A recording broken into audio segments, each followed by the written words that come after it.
workshop. It's a bit cleaner and tidier in here now than it was a couple of weeks ago when I posted my last video. The Kyosho Inferno Neo 3.0 body shell has all been masked up. I'm going to paint that shortly. In this video, we'll go through the painting of the body shell. We'll go through the fitting of the body shell. A box of goodies arrived here the other day, so I'm going to open up the box of goodies and go through that.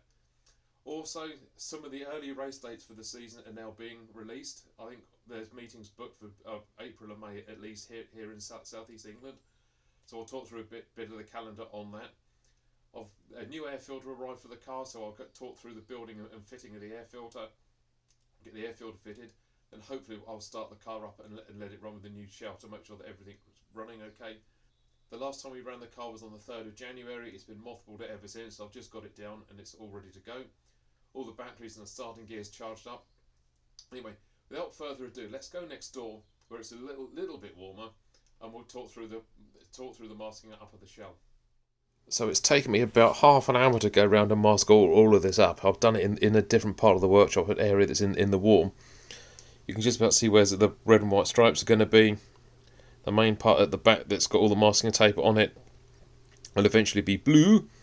Everything down the front is going to be white, and I've got the stars. The big stars will be blue as well, and the outlines around the side of the stars is hopefully going to be red. I think I said earlier, I'm the world's worst body shell painter. I'm also the world's worst artist. I'm not quite sure how this is going to come out. This is one of the paint cans I'm going to be using. This is a Core RC paint. It's colour CR625. It's a very, very high metallic paint. It is also very, very thin as well. It will need some main white body paint over the top of it when I start spraying it in. I won't film while I'm spraying because I'm going to be moving around a lot, and I'll probably be dipping in and out of the camera. So we'll be back in about 20 minutes, half an hour's time when I finish doing the painting and we're ready to take the masks off.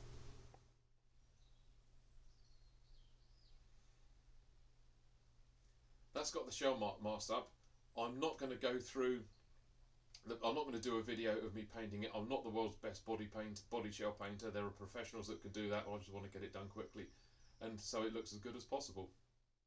So after a lot of painting and drying and peeling off of masks and masking tapes, masking films, etc., I've now got the finished car under the shell, and let's unveil it and see how it looks. No prizes here for presentation. As I said, I'm not the world's greatest body shell painter, but yeah, it looks okay. There's a couple of runs in there, but from a distance, and bearing in mind it's going to get covered in mud and grime and grease over the next few weeks. Let's see how she looks. Ta-da! The grand unveiling.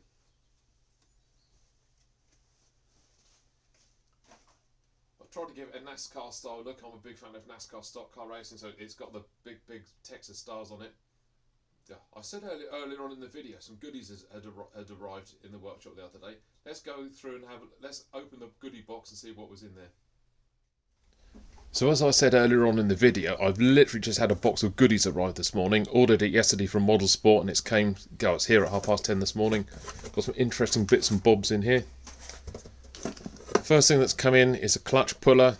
This is a device that goes on the back of the flywheel, and you then wind that screw then goes onto the back of the crankshaft, and you use that for pulling the flywheel and the flywheel off the crankshaft. You can use a rubber hammer, but that's going to make life a lot easier over the coming months. Next, what SMD starter wheel, that goes on my starter box. I bought a second-hand starter box last year off of a guy on eBay for 30 quid. Works perfectly. Starter wheel is getting a little bit on the worn side, so that can go back on there. That should make starting a bit easier. Finally, I just bought one of those big air filters to go on the carburetor. I've been meaning to buy one of these for a while. Again, I think that was about 8 quid. I'll get that fitted up later on.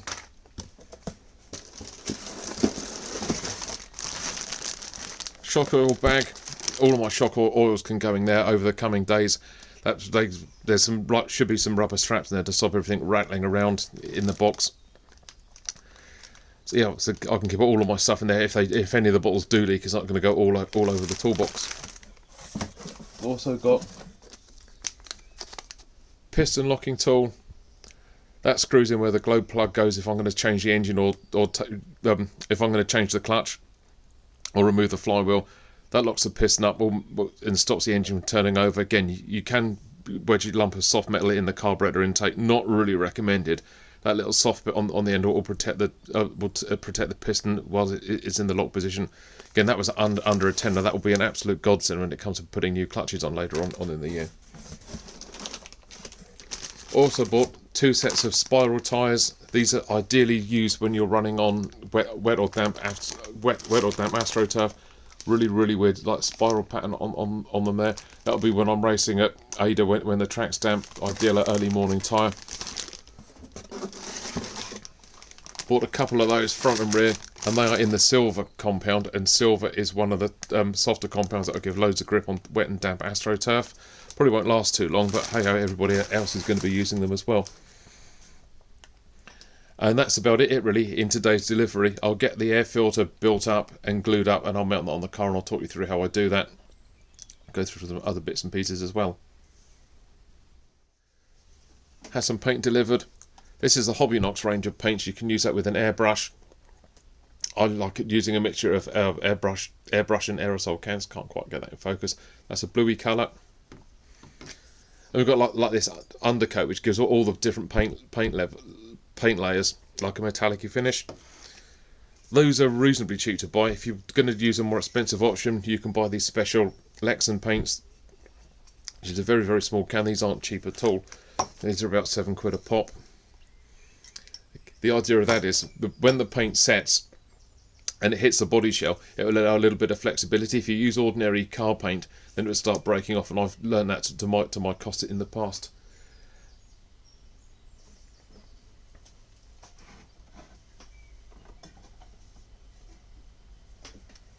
However, the one time I will use aerosol paint on a model car body shell is this white plastic primer. If you put a layer of that on with the airbrush, or a layer on with using the conventional paint, and then put some Halfords white plastic primer on, that makes a really good white base coat if you're going to be painting like that.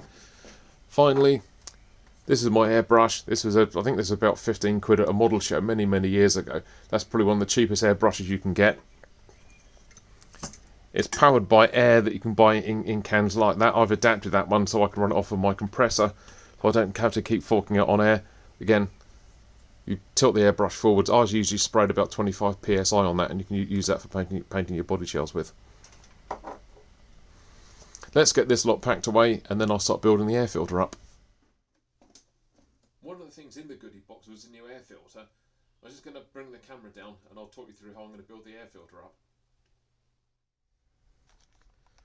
So I'm just going to build up the centre air filter. This arrived from Model Sport today. It was under £10. I've been meaning to buy one of these bigger high flow air filters for a while. Just going to assemble it now. There's not that much in there, just some tie wraps and the foaming elements. Just what's inside.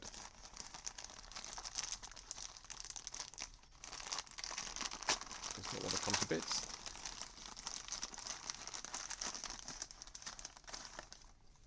We've got some cable ties, the main filter element that goes in. Relatively straightforward. All of these are going to need to be oiled at some point. This is the oil I use on my air filters. You can always tell when it's soaked in. It's a nice bluey colour. What I'll do when I soak the elements, I'll put the element in the bag and give a good squish around in there, because this oil is really sticky. You know which areas you've covered, because the filter elements will change colour. And I'll leave it to soak for 24 hours, and I'll then bag it up and put it on when I get to the track. But for now, I'm just going to build the filter element up and put the pipes on. So there should be these.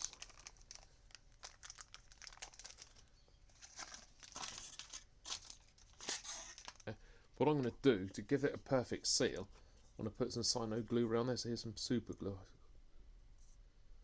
I use super glue a lot when I'm building model aeroplanes and stuff up, so get plenty of stuff, plenty of glue around there to get that a good seal. There, that is now really tight, and there's a good seal around it, so I'll just trim that off with some side cutters. Not sure where that went. So you've got the inner element, the outer element then goes on around the side of there.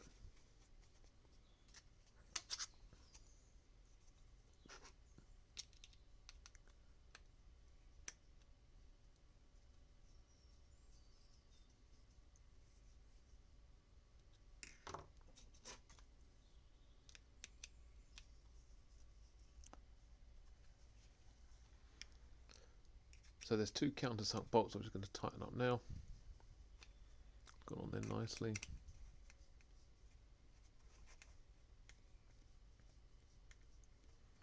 Prior to the first meeting over at Kent in a couple of weeks' time, I'll get the filter oiled. But as that basically sits on the top of the carburetor like that, filled all sealed in, and it's got the cable ties on, and then I'll mount the lower part underneath it. When you've got the air filter on the carburetor, it needs to be such a tight fit that you should be able to lift the car up by the air filter, and it shouldn't come away. If you get one small speck of dirt in between there going into the carburetor, that's your engine ruined. Anyway, that's quite a smart looking filter. Let's get that oiled up at some point and I'll get it onto the car. First set of meetings in the UK is going to be in April. Hopefully I'm going to be doing the press and practice day and the test day over at Kent which is Sunday the 4th of April. There's a meeting at Kent the following week, which is Sunday the 11th of April, and then the Sunday after. That's got the body shell on, it's got the new wing on, all the decals are on there, it's looking quite good. I think it's time that we fire the car up. Hope that she'll fire up. We can live in hope.